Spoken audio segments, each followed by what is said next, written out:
Benvidas, benvidos e benvides a Intensas Podcast, onde sentir é político, emoción, lingua e feminismo en conversa. Hoxe facemos o programa polo 8 de marzo, é dicir, aínda que estamos a finais e se vai emitir cando me estedes escoitando o mes que ven, nos parecía moi necesario facer un programa vinculado a este día. Tamén é verdade que poderíamos estar falando, como decimos noutros programas, de temas de feminismo todo o ano. Entón, bueno, nos vamos a centrar unhas pinceladas e, ademais, temos unha convidada moi especial, porque, aparte de ser unha gran psicóloga, é unha gran amiga. Esos son puntos. A convidada de hoxe chamase Beatriz Guerra, é psicóloga, agora mesmo ten o seu propio gabinete en Compostela, podes buscala. Beatriz Guerra, é dicir, fagoche publicidade. Ademais traballou en ONG, sempre con perspectiva de xénero, interseccional, logo falaremos un poquinho diso. Traballou en servizos para a muller, en CIMS, en Casa da Muller, é dicir, traballou tanto no ámbito público como no privado, así que é moi interesante a visión dende a que nos pode falar de como nos atravesa todo as realidades do día a día como mulleres dende unha perspectiva psicolóxica. Entonces, nada, pois, ca procura de igualdade, vamos a facer este programa. Intensas.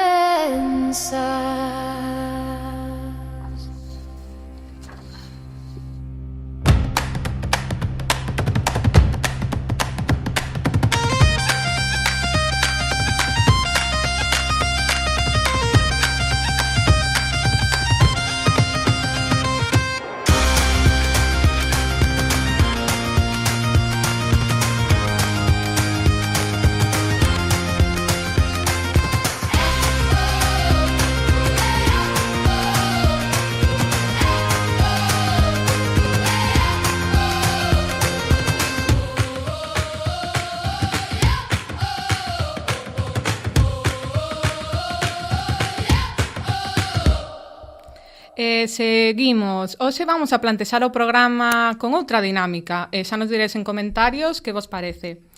Bueno, benvida, Bea, que tal? Todo ben, moi ben. Vamos a coñecerte un pouco mellor con unhas palabras rápidas. Unha ronda que intentaremos continuar no resto de programas. Se te digo corpo... Distorsión. Liberdade... Oxalá.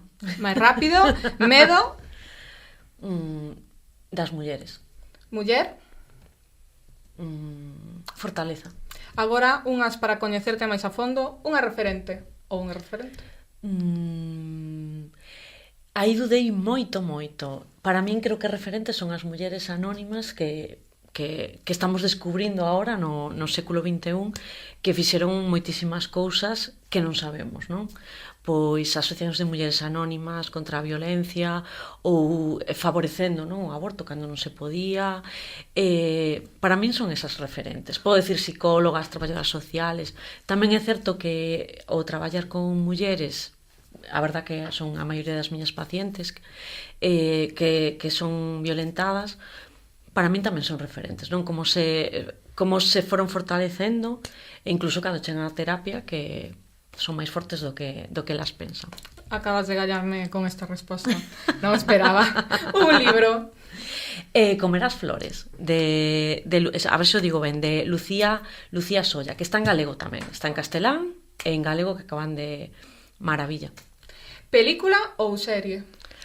Aí costoume moitísimo decidir. Pero vou decir serie, e creo que vou decir unha moi triste, que se chama Creedme, que está nas plataformas, buscádea, ou non sei se queredes que diga un poquinho de que vai. Sí, dalle. Creedme é un caso real, unha muller que sufriu unha violación, e ao final creen que minte, non? E as policías encargadas do caso son as que logran que a crean e buscar o asasino. Realmente non é unha serie thriller, é unha serie moi psicolóxica de como sufre esa muller case adolescente, de que non a crean realmente, de como funciona o sistema, non?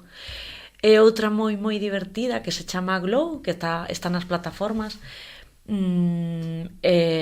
fala dun grupo de mulleres bastante inadaptadas que graban un programa de loita libre nos anos 80 realmente é comedia, pero o que me encantou desa serie é como a unión entre mulleres que se supón que son actrices de loita libre, que se axudan entre outras a loitar, ten unha perspectiva de comedia, pero unha perspectiva como moi de grupo, non?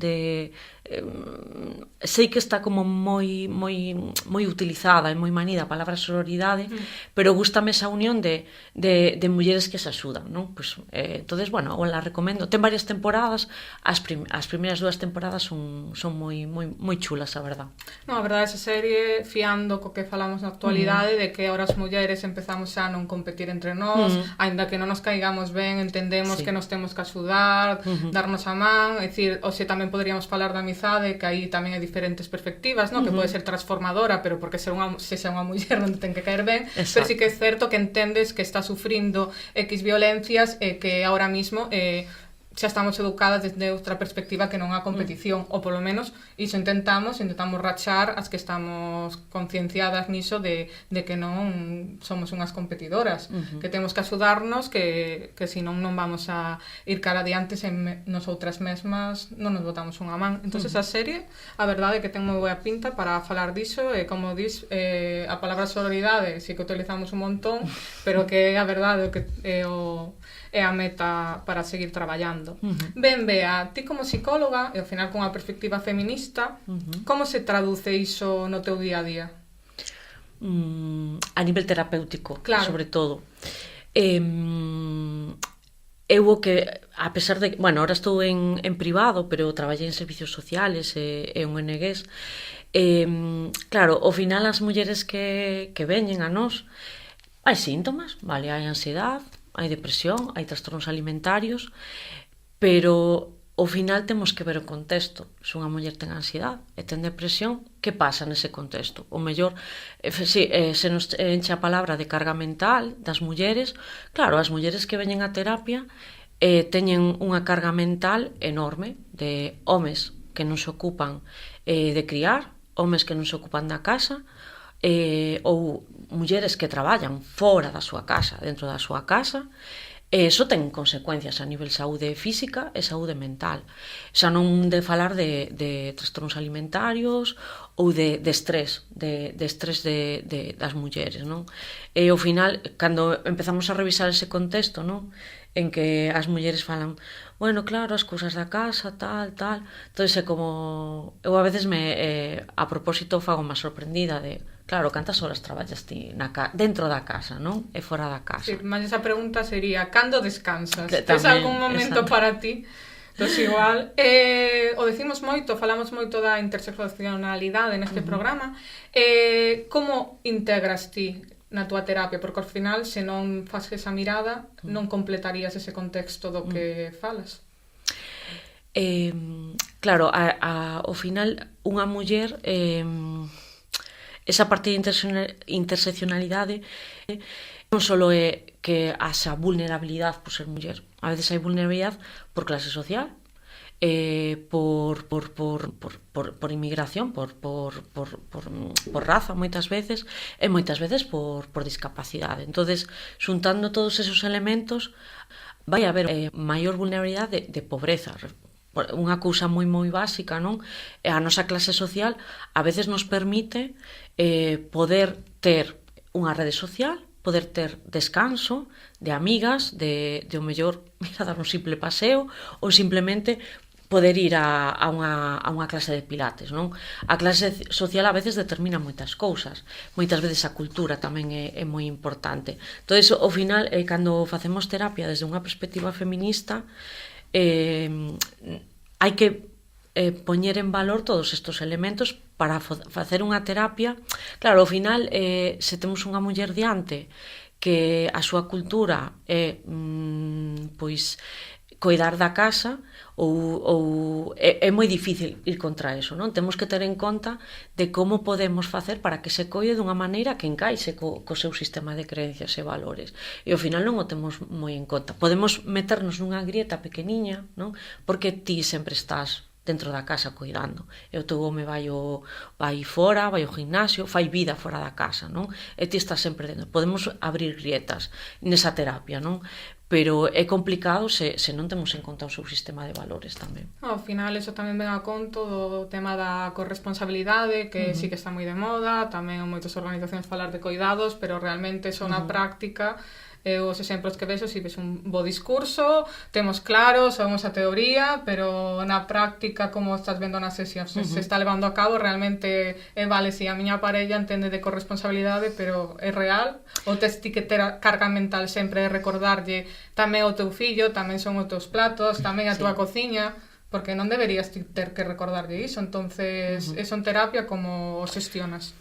A veces hai que abrir pequenas grietas, non? Porque ao final é como a veces a muller hace isto, hace aquello, haz tal, es como dirige, non?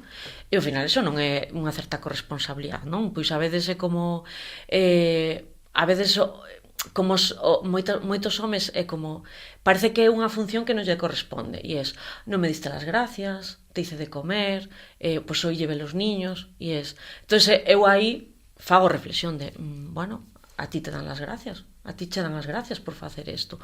Ou moitas veces, pois a veces pásame con mulleres que pois eles fan a comida, bueno, porque tamén é a súa función, non? E o mellor a muller di, bueno, eso te caballo rei, non máis variedade. E a persona se enfada, non? Vamos a darlle a volta. Claro, se ti fixeras sempre as mesmas comidas, que pasaría nesa casa? Non habría a ver, non un enfado, unha reclamación, non? Ao final estamos pedindo cousas que son o lóxico, o normal, e parece que temos que pedilas por favor, agradecerlle todo o rato. Todas son dinámicas moi complicadas cando ao final aí o que está pasando é que o home cree, bueno, estou falando de homes porque realmente é o que é, non?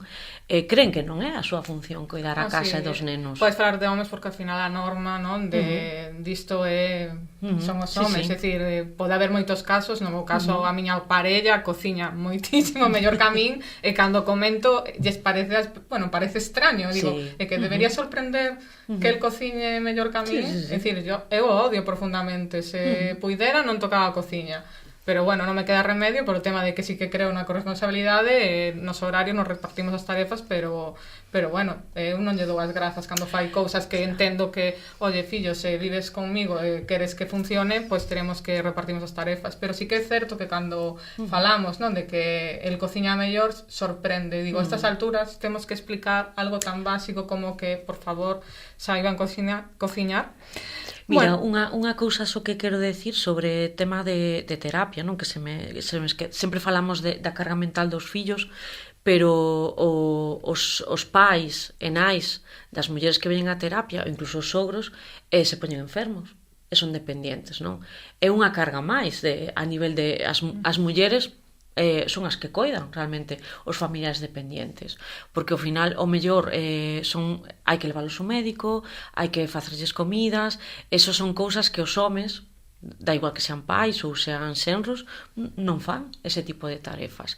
Entonces, cando os fillos crecen, que ao mellor son máis independentes, as mulleres siguen tendo unha doble carga, porque ao final o porcentaxe, a verdad que non recordo o porcentaxe, pero creo que estaba entre un 80 e 90% das mulleres galegas coidan a familiares dependentes, que normalmente son os seus pais ou os seus sogros.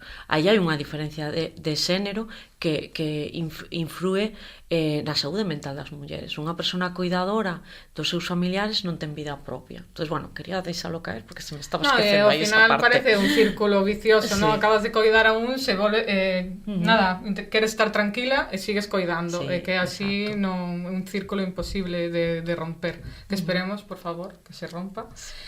Vamos a seguir un pouquiño cunha parte de sexualidade e liberdade que creo que tamén seguramente tratase en moitas ocasións polo feito de, bueno, ter mulleres violentadas por violencia de xénero ou por outro tipo de agresións. Hai algo que aparece moito, a relación co corpo e o desexo.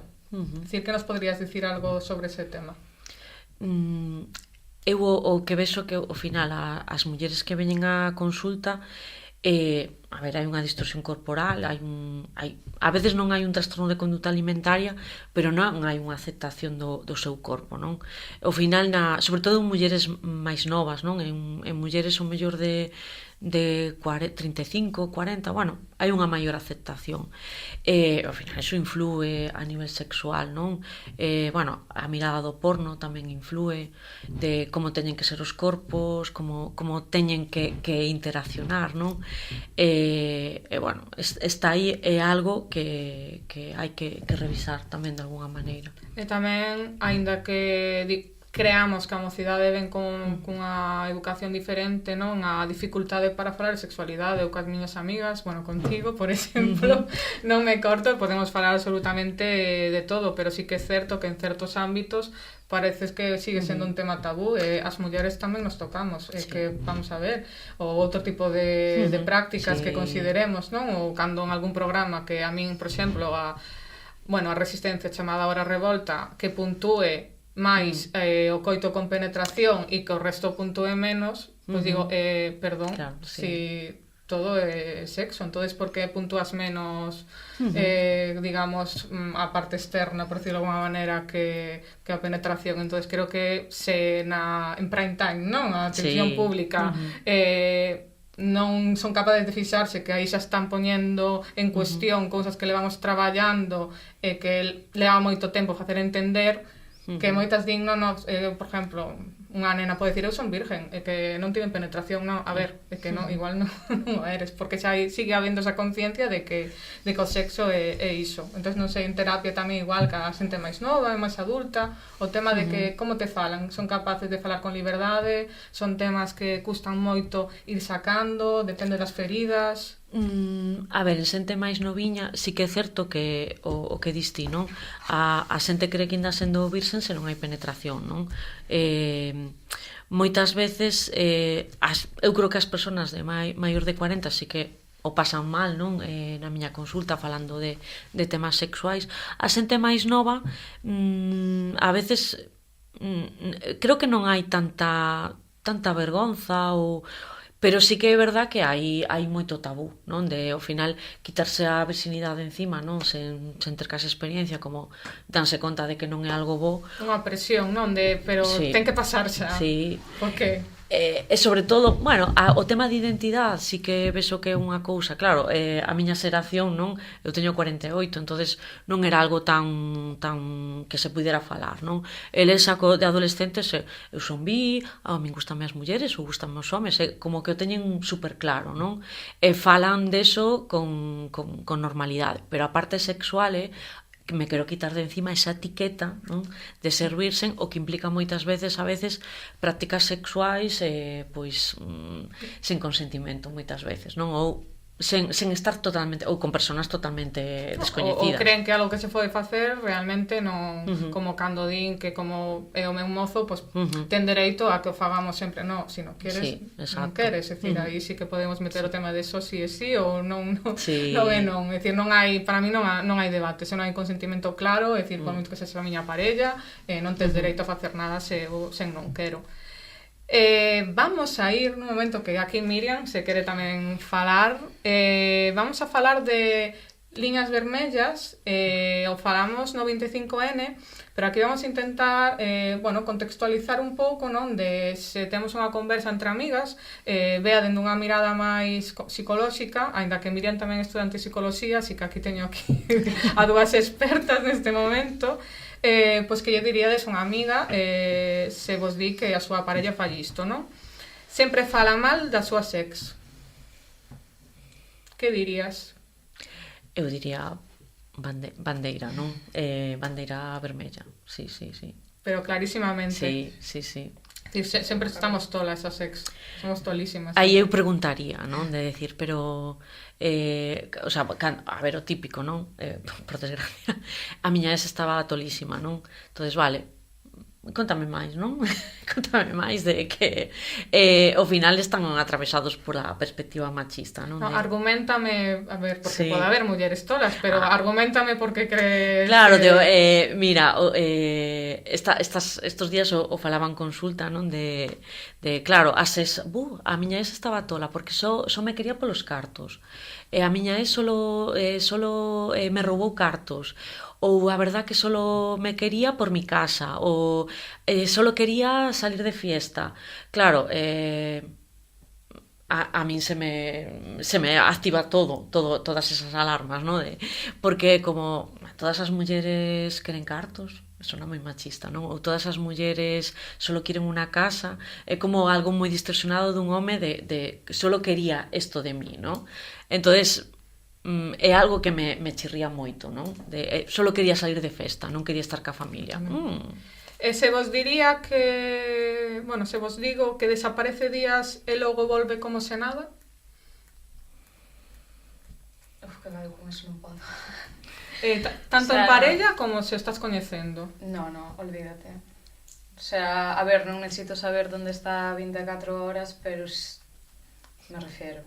Es decir, un mínimo de responsabilidade afectiva, Sí. non? Sí. De que Sí. non é control, simplemente pois un pouco de que saber que a túa parella non este preocupada, ao final a confianza sempre decimos que se dá, pero tamén creo que a gañan con feitos.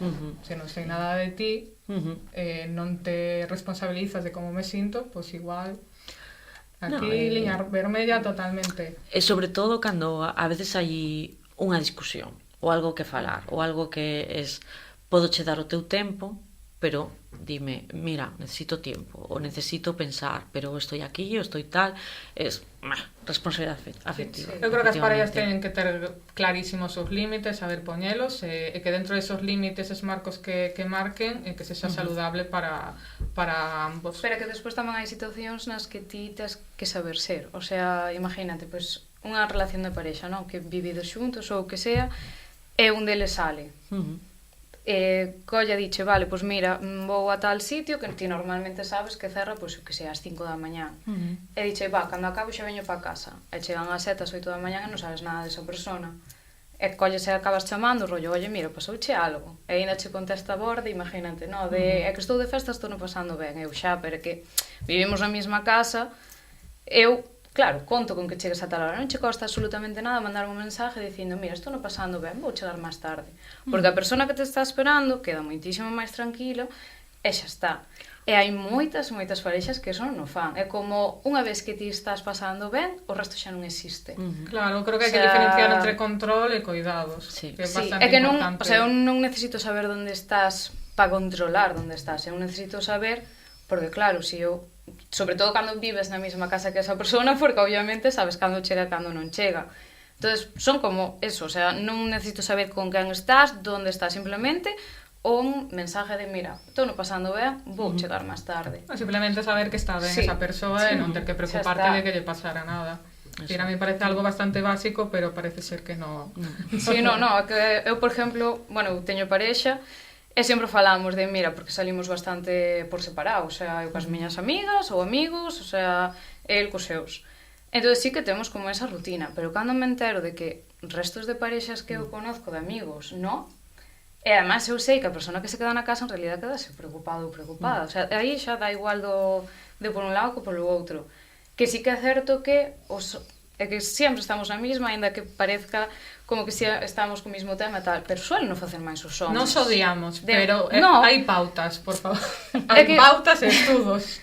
Que sí, que ven obviamente como te crían, porque as mulleres sempre nos crían como moitísimo máis que estemos que ser responsables cos homes, pero que acaba pasando sempre. Bueno, pero ao final estamos convivindo na mesma casa. Eu sempre a veces digo, claro, se ti o mellor como filla vives na casa dos teus pais, da igual se tes 18, 20, 23 anos, oye, ao final non vou comer. É unha responsabilidade de madurez de decir, ou se non vou comer, ou se vou chegar máis tarde, oye, igual que dis, vou coller isto no súper, que fai falta? Pois avisas, non por unha maneira de controlar, é o xeito de, oye, que estoy bien, claro. Salí de mi casa ás 8 da mañán e chegarei ás 8 da tarde. E vamos a acabar con unha de que di que non lle gustan os dramas, pero ao final, na relación, todo é un drama. Como tomamos iso? Pois, aí non sei que contestar, porque non me sona moito de velo en terapia, non? Supoño que de xente máis noviña. Pero é certo que hai unha parte que a mí me resona máis, non? Cando eres unha dramas, ou todo lo exageras, non? Ou todo vai o como... eres unha dramática, non? Quizáis por aí, non? Bueno. Ou son imaginaciones túas, eu non o dicía así, entonces como que non debemos saber percibir o que sentimos, non? Que nos inventamos. Sí. Ou que igual seguramente o que deixo moitas veces a nivel persoal e con amizades é que temos diferentes estructurado a forma de que nos educan, que nos percibimos as emocións bastante máis, ou somos capaces de desenvolverlas, ou saber que significa, estou sentindo isto. E vexo que a veces se lles dificulta moito identificar estos alegrías, estos tristezas, bueno, igual ti como psicóloga, para poñer peche, nos podrías aí identificar como, non? Como este pensamento, eu creo que difiere, non? Pero xa na forma por como nos educan. Eu o que, o sea, a nivel emocional, claro, pues, cando hai unha discusión, non, a nivel parella, é como, pois, eu creo que como persona, non, como muller, é normal que nos afecte. E a outra persona moitas veces é, bueno, ya está, se agobia, non? Se agobia con tanta emoción, con tanta, entre comillas, non? Es, estás llorando, me agobio. Apego evitativo. Sabes? Entonces é como, teño dereito a estar triste, teño dereito a estar enfadada. É como que a veces as emocións lles parecen moi exageradas porque non están acostumbrados a sentir, non? É o patrón, a veces, non, de homes máis evitativos e mulleres non inseguras, non? É como, pois, estou cabreada. Déixame cabrearme, non me deixes como que non podo facelo, claro, non? Que reprimirse ao final é malo para a saúde, é unha carga máis que temos que levar engadida. Pois moitas grazas, Bea, moi interesante todo, verdade? Sempre digo a mesma frase, teño que cambiala, pero digo en serio, de verdad, que digo de verdad. Vamos a pasar con Miriam o seu minuto literario. Oxe, que nos traes? Pois hoxe traevos un libro de Yolanda Zúñiga que se chama Natura. A verdade é que, bueno, xo lín fai un montón de tempo e foi un libro que me chamou moita atención. Natura é unha novela distópica, a verdade é que me gustan moitas novelas distópicas, o sea, entonces non sou moi imparcial. Esta historia é unha historia dunha nai e dunha filla que viven nun mundo prácticamente posapocalíptico, o sea, un mundo seco, estragado, sin esperanza, claro, van en busca dun novo lugar.